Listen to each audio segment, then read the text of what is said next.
The John Wilkins Show is brought to you by Diamond Tank Rental Incorporated, Electric Service and Supply Incorporated, H&S Valves, Huddleston Equipment, Ignition Sales and Service Incorporated, Dale Leverett, Lubrication Service, Leski's Western Store Incorporated, Melton Reynolds Insurance, Louis Montgomery Trucking Company, Murphy and Rochester Incorporated Real Estate and Insurance, Odessa Builders, Odessa Downtown Lions Club, Odessa Nut and Bolt, Odessa Savings Association, David C. Baum, President, Permian Bank and Trust, and Permian Rat Hole.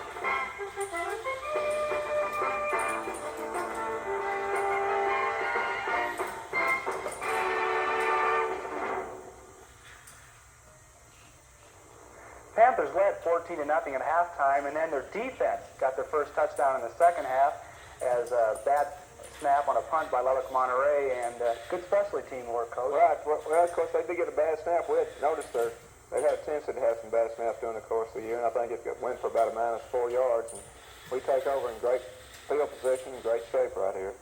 Into the short yardage play, Mike just makes a good run out of it, some good blocking by actually our split side of the line. He's all the way down to about the 4-yard line. And then you've got Kelly coming up on a keeper. Was this designed as a pass run or? Yes, it's a call pass, but it also has the option to run the football as he does right here. That was a good move to save a loss there. Right, he's all the way down to about the half-yard line. And then a pretty safe play, the quarterback sneak. You kind of like to keep it with the quarterback when you get this close? Well, it's close enough. We just call the quarterback a wedge. We just try to wedge it in, and it's only about a half-yard away. And he plows it in, and we're ahead 20-0. Something I want to add, I've noticed that in the playoff game, and maybe something the fans don't think about, you won the coin toss, but each time you kicked off. Tell us the reason for that. Well, basically, John, of course, the win was a big factor the other night, and has been for most of our games this year. It seems like he's playing West Texas. The win's going to be a factor, and if we do win the toss, and, generally speaking, we like to take the win and like to kick it off and, play defense first and try to force something to happen early in the ballgame if possible can.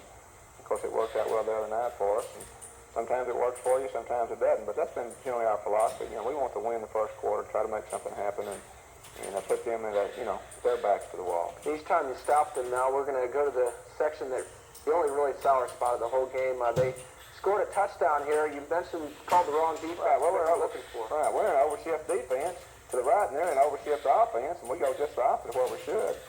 And they just break it on us, and the Douglas kids make a good run, and we don't even come close to catching him, and they went 59 yards for a touchdown. Things that kind of turned it around then also, because after that they seemed to be fired up and they held you on 3 downs on 3 passes and you had to punt, and for a while the momentum had shifted back to their side. Well, of course, the 3 passes we had them open, we just didn't hit them really what it amounts to. And but we got the good punt off, and there they go again, the slow-mo. We shouldn't have slow those. But this one, he had good speed. I right, he's just a genius too, and he's going to be a good football player for them. But yeah, you're right. It did shift it a little bit, but I think the punt that comes up, Bobby's, what was it, 67? 69. Let's look at that punt because it's 69-yard punt, I believe it was, or whatever it was, all the way down to about here it is right here. And this is a big factor in the ball game. Of course, they did have a little momentum at that time. There's no doubt about that. But it's pretty short-lived, obviously, as a result of this right here. And it's all the way down Johnny Johnson and Dennis Alexander, I believe it is, are tackling right on about the 1-yard line. And of course, their backs are against the wall right here all of a sudden. Of course, anytime you have a good team like you do this year and the past 3 years, it's basically because of your coverage. Here's the safety, and this really, I think, really swung it your way for the rest of the game. The kicking game is such an important factor. Everybody talks about offensive stats and defensive stats and this type of thing, but one of the most important stats is those stats you don't see in the paper so often, and that's your kicking game stats. And we've taken a lot of pride down through our years in what we call our specialty teams. That's what we call them, specialty, because they're doing a special job. And we work real hard on that aspect of the game, and we feel like it's so important. We feel like you can get beat there quicker than you can any place else. And our kicking game has been good this year. I don't think it's been great, but I think it has been good. We've made some plays in the kicking game. Our return game has not been what we would like for it to be at this point, but basically our coverage, and although they broke a kickoff on us a little bit the other night, which has been a matter of concern for us, but basically our punting game has been real good for us, and of course that was obvious Saturday night. Before we go to the last part of the game in the third segment, talk a little bit about the game itself. It looked like it wasn't their best performance. I feel really haven't had one of those games where it really looks like, hey, this is the championship team. It seemed like you just did enough as just to win the ball game and then put the second stringers in and wait till next week. Well, I think the thing you have to remember, of course, at this stage of the game, it's been an 11-week season, of course. We haven't had an open week, John. I think our youngsters had a tendency to get a little bit tired, and I think, we didn't have a bad game at all. I was very pleased with our performance, really. I don't think we're as good as we have been at some points, but I think this is to be expected to a certain extent. I was very proud of our football team. It was a good win for us. Monterey has a good football team, and we did what we had to do, which I think a good football team will do. And so I was pleased with the win. We told them, it wasn't our best performance. I think our youngsters realized that. But, I think anytime you win a bi-district game, a playoff game, 29-6, and, you're doing some things well, and certainly I thought we did some things well Saturday night. And, we're just happy to, of course, obviously be 11-0, and that would make it our 40th straight game without a loss. So there's a lot of pressure on these youngsters. Pressure being number one, pressure of, having a huge point spread that we're supposed to win by and all this kind of stuff. And, I think that has an effect on 16, 17-year-old youngsters. There's no doubt about that. But, again, I'm very happy with the win, and we're looking forward to playing El Paso Urban this week. You're right, there's a lot of credit to be given to the players with dealing with number one because everybody talks about it. And like you said, they do expect you to win by large margins. But another thing that a lot of people don't realize is the time that the kids put into the football season, in the off season and during the season. It's not put on the uniform and go out there on Friday night. There's a lot of other work involved. You can just briefly explain what a typical week is before a game. Well, of course, we start early on, like, for example, tomorrow, Monday morning, our youngsters will be up there at 7:20 in the morning.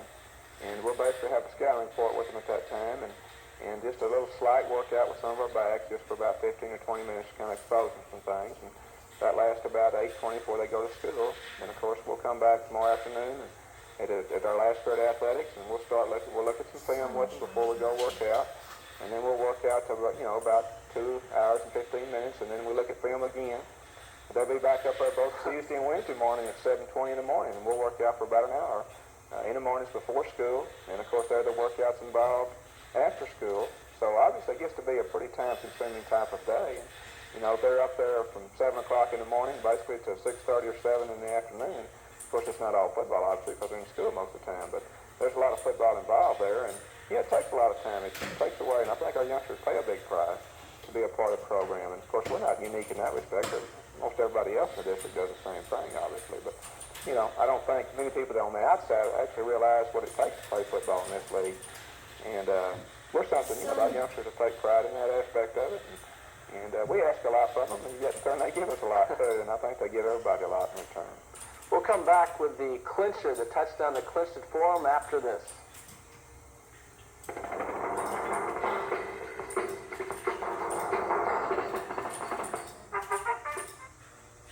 The John Wilkins Show is brought to you by Permian Tractor Sales Incorporated, Precision Pump and Compressor, Bill Ray Insurance Associates Incorporated, Bill Sears Supermarket, Tool 4, Southwest Energy Distributor, Stockton Packer, Swindell Welding and Equipment, Texway Construction Company Incorporated, Clint Wright, Tilly Weaver Agency, Trip Petroleum, Waddell and Black Insurance Agency, White Travel Service, Sanderson Forklift Company, 3714 County Road West, Interfirst Bank, Odessa, Odessa Ready Mix Concrete Company, and State National Bank, a financial center for Odessa.